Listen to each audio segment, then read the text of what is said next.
माजी खासदार शिवाजीराव आढळराव पाटील यांच्या भूमिकेमुळे महायुतीची चिंता वाढली आहे। कारण महायुतीकडून मनोमिलनाचे प्रयत्न सुरू असताना आढळराव पाटलांनी थेट सुरुंग लावलाय। महायुतीने रविवारी राज्यात जिल्हावार तिन्ही पक्षांचे संयुक्त मेळावे घेतले। पुण्यातही महायुतीच्या मेळाव्याला दोन्ही आजी-माजी पालकमंत्री वगळता सगळेच आजी-माजी खासदार जातीने हजर होते। स्थानिक पातळीवरच्या कार्यकर्त्याचं मनोमिलन व्हावं या उद्देशाने हे मेळावे आयोजित केले जात आहेत। मात्र शिरूरची लोकसभा सीट आपणच लढणार अशी घोषणाच शिवाजीराव आढळराव पाटील यांनी मेळावा संपताच करून टाकली।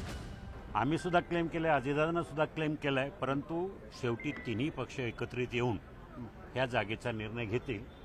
ज्या पक्षाला ही जागा जाईल त्या पक्षाचे कामं बाकी सगळे दोन्ही पक्ष करतील। मी निवडणुकीला उभा राहणार, निवडून येणार, हे पूर्ण सत्य आहे। शिरूर लोकसभा मतदारसंघाची ही जागा युतीत आजवर शिवसेनेकडे तर आघाडीत राष्ट्रवादी काँग्रेसकडे राहिली आहे। पण विद्यमान खासदार अमोल कोल्हे यांनी सत्ताधारी शरद पवार गटातच राहणं पसंत केलंय।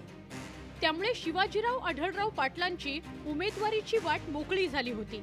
पण मध्यंतरी अजित पवार यांनीच शिरूर लोकसभा मतदारसंघातून त्यांच्या गटाचा उमेदवार लढणार असल्याचं घोषित केलं आणि तिथूनच महायुतीत शिरूरसाठी रस्सीखेच सुरू झाली आहे। खरं तर अजितदादांनी शिरूरच्या जागेवर दावा ठोकल्यानंतर आढळराव काही काळ शांत बसले होते, पण काल त्यांनी पुन्हा एकदा मी शिरूरमधून लढणारच अशी भूमिका जाहीर केल्यामुळे आता अजित पवारांची राष्ट्रवादी नेमकी काय भूमिका घेते आणि महायुती हा शिरूरच्या जागेचा तिढा कसा सोडवतोय हेच पाहायचं। शिवाजीराव आढळराव पाटील यांच्या या पवित्र्यावर अजित पवार गटाने सध्या तरी प्रत्युत्तर देणं टाळलंय।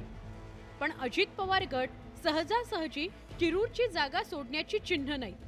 त्यामुळे हा तिढा कसा सुटणार असा प्रश्न आता निर्माण झालाय। व्हिडिओ जर्नलिस्ट गणेश कदमसह चंद्रकांत फुंदे आणि bureau report news 18 Lokmat Pune.